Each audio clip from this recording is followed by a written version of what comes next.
కూటమి ప్రభుత్వంలో ఉన్నటువంటి ముఖ్యమంత్రి గారు ఆరోగ్యశ్రీ మీద మీ స్టాండ్ ఏంటి? దీని మీద మీరు స్పష్టత ఇవ్వవలసిందిగా మిమ్మల్ని నేను కోరుతా ఉన్నాను. అలాగే రీసెంట్ గా చూస్తా ఉన్నాము, మరి మంత్రి గారు మెడికల్ కాలేజెస్ గురించి మాట్లాడుతూ ఉన్నారు. ఈ రాష్ట్రంలో వైద్య విద్యని పెంపొందించాలని, క్యూరేటివ్ కేర్ని స్ట్రెంథెన్ చేయాలి, టెరిషరీ కేర్ని ఇంకా కూడా స్ట్రెంథెన్ చేయాలి. ఈ రాష్ట్రంలోని ప్రజలు ఏ ఆరోగ్య పరిస్థితి వచ్చినా ఇతర రాష్ట్రాలకు వెళ్లకుండా ఇక్కడే ఒక మంచి వైద్య సేవలు అందించాలి అంటే వైద్య విద్యను మనము పెంపొందించాలి, వైద్య విద్యను మనము స్ట్రెంథెన్ చేయాలి అనే ఒక గొప్ప ఆలోచనతో ప్రతి జిల్లాకి ఒక మెడికల్ కాలేజెస్ ని తీసుకురావాలనేటువంటి ఒక గొప్ప ఆలోచన చేసి మొట్టమొదటిసారిగా ఈ రాష్ట్ర చరిత్రలో 17 కొత్త గవర్నమెంట్ మెడికల్ కాలేజెస్ ని మన రాష్ట్రానికి తీసుకురావాలనేటువంటి ఒక గొప్ప ఆలోచన, సుమారు 8,500 కోట్ల ఖర్చుతో ఈ మెడికల్ కాలేజెస్ ని తీసుకురావాలని చెప్పి శ్రీకారం చుట్టినటువంటి ఘనత జగన్మోహన్ రెడ్డి గారికే దక్కుతుంది. మరి ప్రభుత్వం వచ్చిన నాటి నుంచి కూడా ఈ మెడికల్ కాలేజ్ తీసుకురావాలంటే మీ అందరికీ కూడా తెలిసే ఉంటుంది. ఒక మెడికల్ కాలేజ్ తీసుకురావాలంటే ఒక ఓవర్ నైట్ గా మనం చేసేది కాదు. ఇది దీనికంటూ కొన్ని ప్రొసీజర్స్ ఉన్నాయి, దీనికంటూ కొంచెం టైం టేకెన్ ప్రాసెస్ ఉంటుంది, దీనికంటూ ఒక హాస్పిటల్ కావాలి, దీనికంటూ కొన్ని కండిషన్స్ ఉంటాయి. సో కాబట్టి ఇవన్నీ ఏమి అనుకోగానే అయిపోయేటువంటి పరిస్థితి కాదు.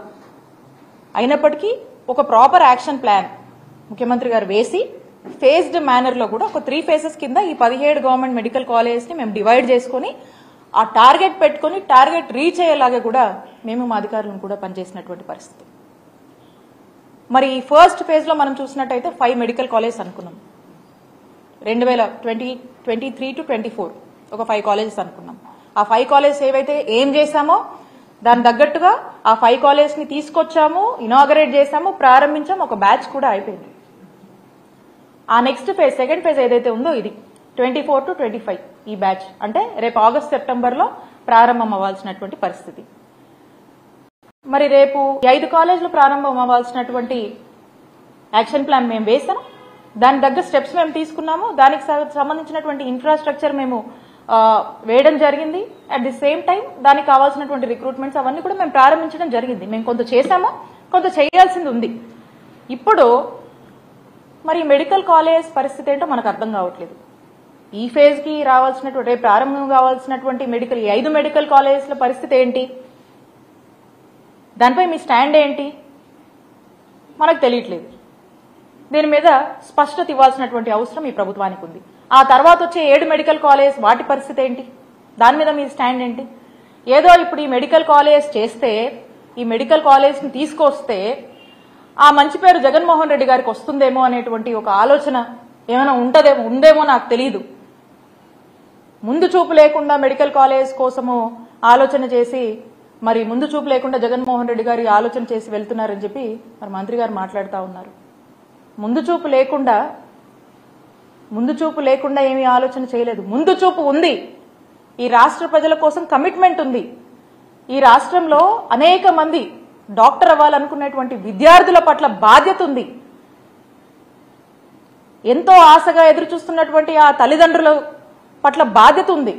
కాబట్టే ఈ యొక్క గొప్ప ఆలోచనలు చేశాం. ఒక మంచి మెరుగైన వైద్య సేవలు మన రాష్ట్రంలో అందించాలి, వాళ్ళ ప్రాంతానికి దగ్గరగా అందించాలి. ఎంతో మంది డాక్టర్స్ ని మనం తయారు చేయాలి.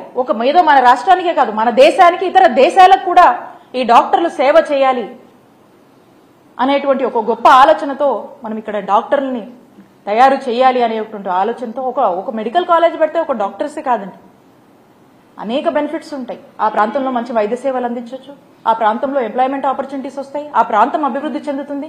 ఇలాంటి ఒక గొప్ప ఆలోచనతో మన ముఖ్యమంత్రి గారు ఆ రోజున జగన్మోహన్ రెడ్డి గారు అడుగులు వేస్తే మరి ముందు చూపు లేదు, ఎట్లా పడితే అట్లా చేశారు అని చెప్పి మాట్లాడుతూ ఉన్నారు.